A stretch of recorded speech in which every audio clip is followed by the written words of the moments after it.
નમસ્કાર દર્શક મિત્રો, હું છું આશ્લેષા પટેલ અને આપ જોઈ રહ્યા છો અરવલ્લી ન્યૂઝ. રાષ્ટ્રીય સ્વયંસેવક સંઘના શતાબ્દી વર્ષની ઉજવણી નિમિત્તે અરવલ્લી જિલ્લાના મોડાસામાં ભવ્ય હિન્દુ સંમેલન યોજાયું હતું.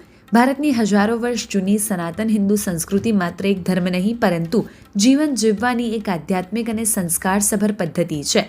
ત્યારે મોડાસામાં યોજાયેલા હિન્દુ સંમેલનમાં હિન્દુ જાગરણની દિશાને નવી ઉર્જા તથા ચેતના પ્રદાન કરવા, સમાજમાં સંસ્કાર, સંસ્કૃતિ, હિન્દુ એકતાના મૂલ્યો મજબૂત અને સનાતન સંસ્કૃતિ અને હિન્દુ સંસ્કારને પ્રોત્સાહન આપવા માટે એક મહત્વપૂર્ણ હિન્દુ સંમેલનનું આયોજન કરવામાં આવ્યું હતું. મોડાસા શહેરના ઓધારી માતાજી મંદિરના મેદાનમાં વિશ્વ હિન્દુ પરિષદના વિભાગ સહમંત્રી હિતેશભાઈ પટેલની અધ્યક્ષતામાં આ ભવ્ય કાર્યક્રમ યોજાયો હતો, જેમાં મોટી સંખ્યામાં હિન્દુ સંગઠનો, સ્વદેશી જાગરણ મંચ, ધાર્મિક સંગઠનના આગેવાનો, સમાજના અગ્રણીઓ તેમજ હિન્દુ પ્રેમી અને રાષ્ટ્રપ્રેમીઓ ઉત્સાહપૂર્વક ઉપસ્થિત રહ્યા હતા. આ હિન્દુ સંમેલનનો મુખ્ય હેતુ હિન્દુ સંસ્કૃતિને મજબૂત બનાવવા, સનાતન ધર્મની સમાજમાં એકતા અને કુટુંબ પ્રબોધન, સમારસતા, પર્યાવરણ, નાગરિક કર્તવ્યની સાથે સ્વદેશી અપનાવો સંદેશ પહોંચાડવાનો રહ્યો હતો. કાર્યક્રમ દરમિયાન વક્તાઓએ હિન્દુ જીવનશૈલી, સંસ્કાર, પરંપરા અને આધ્યાત્મિક મૂલ્યો અંગે માર્ગદર્શન આપી સમાજને હિન્દુ સંસ્કૃતિ પ્રત્યે જાગૃત રહેવાનો સંદેશ આપ્યો હતો. જય શ્રી રામ. મારું નામ હિતેશ કાંતિલાલ પટેલ છે. હું વિશ્વ હિન્દુ પરિષદની અંદર વિભાગ સહમંત્રી સાબરકાંઠા વિભાગનું દાયિત્વ નિભાવું છું.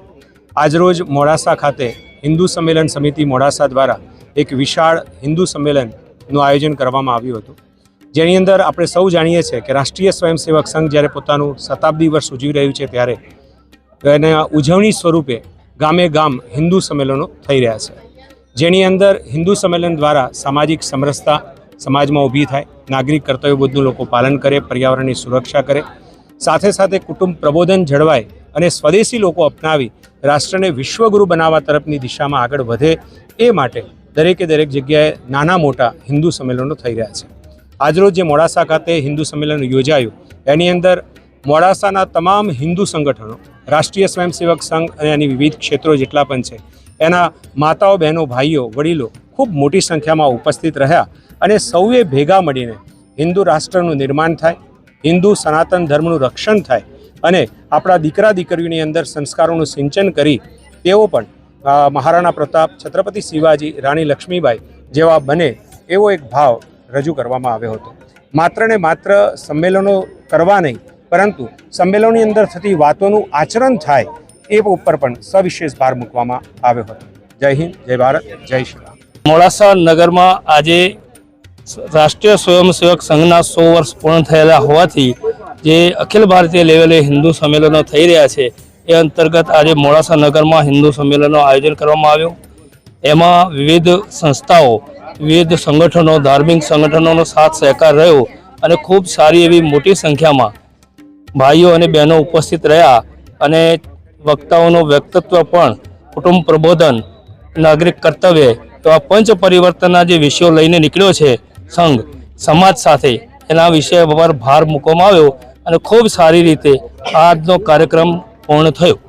મોડાસા ખાતે રાષ્ટ્રીય સ્વયંસેવક સંઘના 100 વર્ષની ઉજવણીના ભાગરૂપે યોજાયેલા હિન્દુ સંમેલનમાં મોડાસા મિની ઊંઝાધામ ઉમિયા માતાજી મંદિરના વિષ્ણુપ્રસાદ શાસ્ત્રીજી વિશેષ ઉપસ્થિત રહ્યા હતા અને તેમને સનાતન ધર્મની મહત્તા તથા સંસ્કારયુક્ત જીવન જીવવાની જરૂરિયાત પર પ્રકાશ પાડ્યો હતો. આ ઉપરાંત મુખ્ય અતિથિ તરીકે ઉપસ્થિત ડોક્ટર ટી.બી. પટેલ તેમજ ઝલક ઉપાધ્યાયે પણ પોતાના વિચારો વ્યક્ત કરી સમાજમાં એકતા, સંસ્કાર અને ધાર્મિક મૂલ્યોને મજબૂત બનાવવાની અપીલ કરી હતી. મોડાસા શહેરમાં યોજાયેલા હિન્દુ સંમેલનમાં સામાજિક સમરસતા અને દેશપૂર્ણયુક્ત વાતાવરણ જોવા મળ્યું હતું અને સંઘના 100 વર્ષના ઇતિહાસમાં સતત કાર્યરત રહીને સામાજિક વિશ્વાસ જીતવામાં સફળ રહ્યો છે. ત્યારે હિન્દુ સંમેલનના કાર્યક્રમમાં ભારત માતાની આરતી, ભારત માતા કી જય, વંદે માતરમના નાદ સાથે મોડાસા નગરમાં હિન્દુ સમાજની એકતા, સંગઠન શક્તિ જોવા મળી હતી. વૈભવ રાઠોડ, અરવલ્લી ન્યૂઝ, મોડાસા. નમસ્કાર. મુકેશ દયાળજીભાઈ પટેલ, સહસંયોજક ગાંધીનગર વિભાગ સ્વદેશી જાગરણ મંચ. રાષ્ટ્રીય સ્વયંસેવક સંઘના શતાબ્દી મહોત્સવ નિમિત્તે આજે હિન્દુ સંમેલનનું આયોજન મોડાસા નગર ખાતે કરવામાં આવ્યું હતું, જેની અંદર વિષ્ણુપ્રસાદજી ઉમિયા મંદિર, ડૉક્ટર ટી.બી. પટેલ સાહેબ, હિતેશભાઈ પટેલ, વિશ્વ હિન્દુ પરિષદ ઉપસ્થિત રહ્યા હતા. મોટું સંગઠન હોવાથી ભવ્ય રીતે ઉજવણી કરી શકે, પરંતુ દેશને શ્રેષ્ઠ બનાવવા માટે પંચ વસ્તુઓનો વિસ્તૃત ચર્ચા કરવા માટે, સમાજના ઉત્થાન માટે, સમાજમાં જાગૃતિ પ્રસાર કરવા માટે, વિશ્વગુરુની પ્રાપ્તિ કરવા માટે જે પંચ વસ્તુઓનું સંઘે બીડું ઝડપ્યું છે એની વિસ્તૃત ચર્ચા કરવા માટે અહીંયા આજે હિન્દુ સંમેલનનું આયોજન કરવામાં આવ્યું હતું. તેની અંદર રાષ્ટ્રીય સ્વયંસેવક સંઘની ભગીની સંસ્થાઓ બધી મોટાભાગની ઉપસ્થિત રહી હતી. ખૂબ મોટી સંખ્યામાં સ્વયંસેવકો હાજર રહ્યા હતા અને આની ભોજન સાથે આનું પૂર્ણાહુતિ કરવામાં આવી હતી અને દેશને ગૌરવવંત બનાવવા માટેના સૂચનો કરવામાં આવ્યા હતા.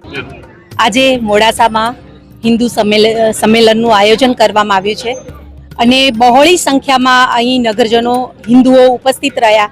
પણ મારે દરેક હિન્દુને એક વાત પહોંચાડવી છે અને તે છે કે માત્ર આપણી સંગઠન ભાવના જે છે માત્ર સંમેલનો પૂરતી નહીં પણ વાસ્તવમાં પણ આપણે સંગઠિત થઈએ એવી મારી દરેક હિન્દુઓને પ્રાર્થના છે. તો પ્લીઝ મારી આ પ્રાર્થનાને સ્વીકારજો, માન્ય રાખજો અને દરેક બાબતમાં અને દરેક જ્યારે પણ આપણા હિન્દુ સંસ્કૃતિ પર અડચણરૂપ કોઈ પણ તત્વો આવી રહ્યા છે તો આપણે એને સંગઠિત થઈને એના સામે આપણે રક્ષણ મેળવીએ અને સૌ હિન્દુ આપણે સંગઠિત થઈએ અને ભારત માતાની રક્ષા કરીએ. જય હિન્દ, જય ભારત, જય શ્રી રામ.